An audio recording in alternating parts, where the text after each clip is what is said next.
19वीं सदी का दौर भारत में धार्मिक, सांस्कृतिक और सामाजिक पुनर्जागरण का वक्त यानी काल माना जाता है। गौरतलब है कि इस दौर में धर्म एवं समाज में आमूलचूल परिवर्तन करने के लिए कई बुद्धिजीवी और महापुरुष सामने आए और उन्होंने भारतीय समाज में प्रचलित दोषों को दूर करने की भरपूर कोशिश भी की। ऐसे ही महान समाज सुधारकों में सावित्रीबाई फूले का नाम बड़े ही सम्मान से लिया जाता है। इन्होंने अपने पति यानी ज्योतिराव फूले के साथ मिलकर भारतीय समाज सुधार आंदोलन को एक नई दिशा दी।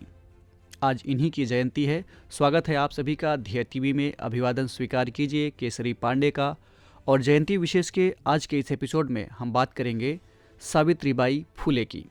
सावित्रीबाई फूले का जन्म 3 जनवरी 1831 को महाराष्ट्र में हुआ था। इनके पिता का नाम खांडोजी नेवसे और माता का नाम लक्ष्मीबाई था। मात्र 12 वर्ष की उम्र में ही इनका विवाह ज्योतिराव फूले के साथ हो गया, जो कि एक विख्यात विचारक, समाजसेवी, लेखक और दार्शनिक थे। 19वीं सदी के दौर में भारतीय महिलाओं की स्थिति बड़ी ही दयनीय थी।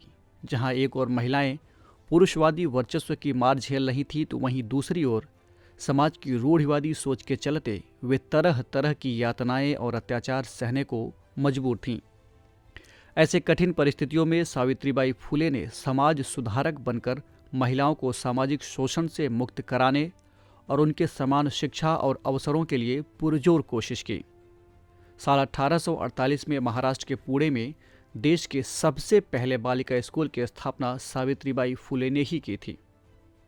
उन्होंने अपने पति के साथ मिलकर लड़कियों के लिए करीब 18 स्कूल खोले। सावित्रीबाई इन स्कूलों में केवल पढ़ाने का ही काम नहीं करती थी, बल्कि लड़कियों को स्कूल ना छोड़ना पड़े, वो इसके लिए भी लगातार कोशिश किया करती थीं। गौरतलब है कि सावित्रीबाई फूले को प्रथम शिक्षिका होने का भी श्रेय जाता है।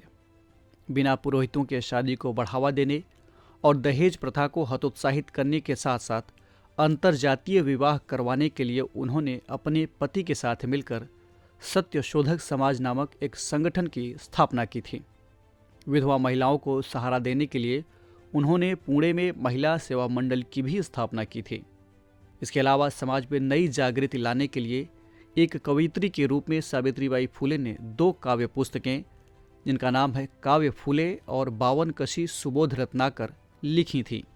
महाराष्ट्र में जब प्लेग फैल गया तो उन्होंने पुणे में अपने बेटे के साथ मिलकर 1897 में एक अस्पताल खोला, जिससे प्लेग पीड़ितों का इलाज किया जा सके। हालांकि मरीजों की सेवा करते करते वो स्वयं प्लेग से पीड़ित हो गई और 10 मार्च 1897 को इस दुनिया को सदा सदा के लिए अलविदा कह दिया। तो ये थी बात महान समाज सुधारक सावित्रीबाई फूले की। और अब आपके लिए एक सवाल, आपको कमेंट करके बताना है कि सत्य शोधक समाज की स्थापना कब की गई थी। इस एपिसोड में इतना ही। हम फिर मिलेंगे एक नए कार्यक्रम के साथ। तब तक के लिए पढ़ते रहिए और बढ़ते रहिए। नमस्कार।